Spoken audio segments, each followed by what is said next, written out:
Jim Broyles here, and in this video I want to share a little bit about the science of breathing, because we now do have science supporting the power of your breath and how you're breathing, and when you're breathing properly, how it can promote health, and when you're breathing improperly, it can promote illness.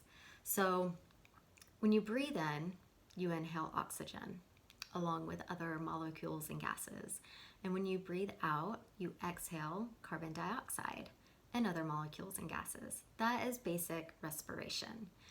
However, the right amount of oxygen is key. Too little oxygen, you don't survive.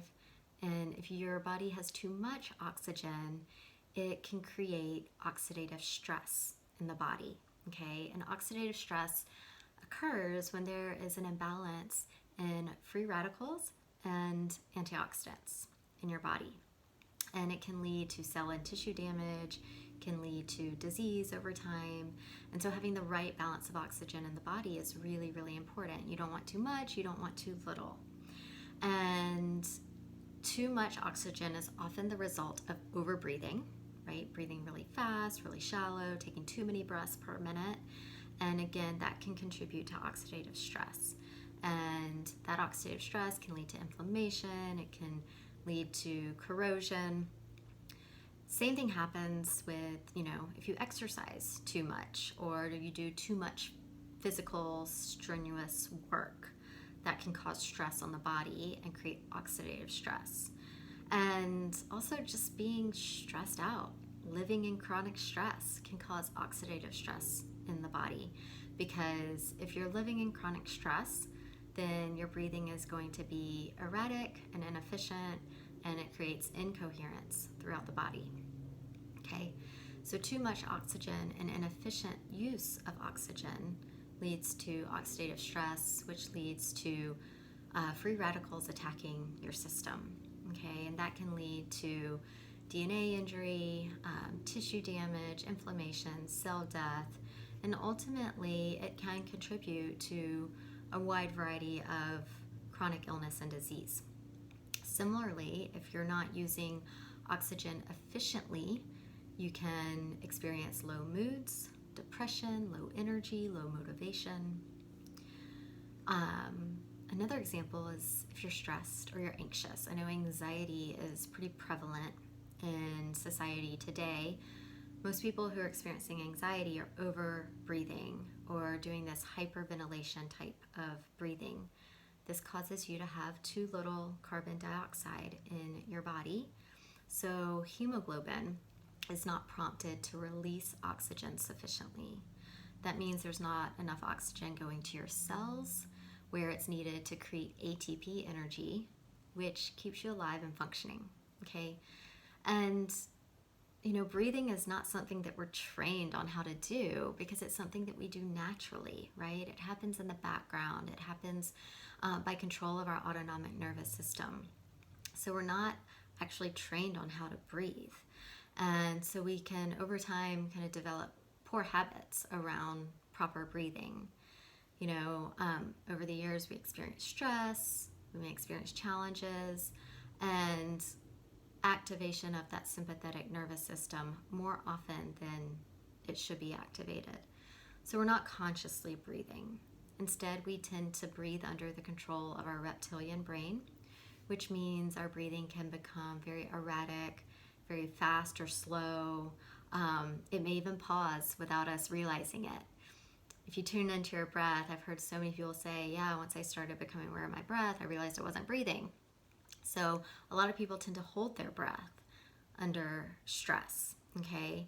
And so being in a more consistent flow of breathing is really, really helpful, because if we're breathing too fast or too slow or erratic or holding our breath during periods of time when we're not even aware, that leads to incoherent heart rhythms, can lead to incoherent functions in the body, right? So one of the aims of Soma Breath that I teach is really to help you create an optimum balance of oxygen to carbon dioxide in your body, so you can experience a consistent flow of energy, increased productivity, better, more regulated moods, be more resistant to stress, experience better health, better sleep. This way of breathing can really help you stay physically healthy, reduce your chances of getting illness and disease associated with an excessive or lack of oxygen. Another thing I want to point out is that inhalation and exhalation also do different things with your nervous system. So inhalation stimulates your sympathetic nervous system. It's also related to your fight or flight response. Exhalation stimulates your parasympathetic nervous system, related to your rest, relax, and digest response. So by changing the way you breathe, you can make one of these two systems more dominant than the other depending on what you want. So rapid breathing and taking in more oxygen than normal will energize your body. It can activate the stress response. And sometimes that can be a positive thing when doing it intentionally, with the right intention and being conscious of it. The important thing to know is it's also going to cause a contraction in your body because you're going to be breathing out carbon dioxide at a faster rate. So again, you're stimulating that sympathetic nervous system. So doing this constantly, right, which many of us are doing constantly without being aware of it, can be harmful, but doing it intentionally in short periods of time when you need to boost your energy, that can be helpful. Slowing down your breathing, which most of us need to do, and extending your exhale to be longer than your inhale is going to have a very relaxing effect on the body, okay? It causes an increase in carbon dioxide levels, and it stimulates the production of nitric oxide, which dilates blood vessels, also known as vasodilation. And this vasodilation reduces blood pressure and increases blood flow. So there's so many benefits to that. So for most people who are busy, stressed out, the slowing down of the breath and extending the exhalation can be really, really powerful.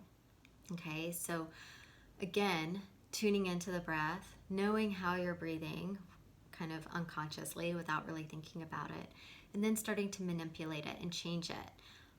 Even a few minutes, different periods throughout the day, taking slower, deep breaths and extending that exhale. And I recommend extending it through the mouth because you can get a more complete exhale.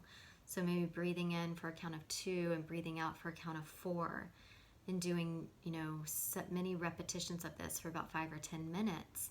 It's going to help calm the body, calm the nervous system, help you feel more relaxed. It's going to support digestion. That's just one example of how you can manipulate your breathing, consciously control your breathing to promote health and well-being. So I look forward to sharing more with you. Hopefully you have a better understanding behind the science of breath work, and to stay up to date on all of my upcoming online breathwork classes, I encourage you to click the link below to sign up, and you'll be informed of all upcoming online events where you can dive deeper into the power of breath work. All right, bye for now.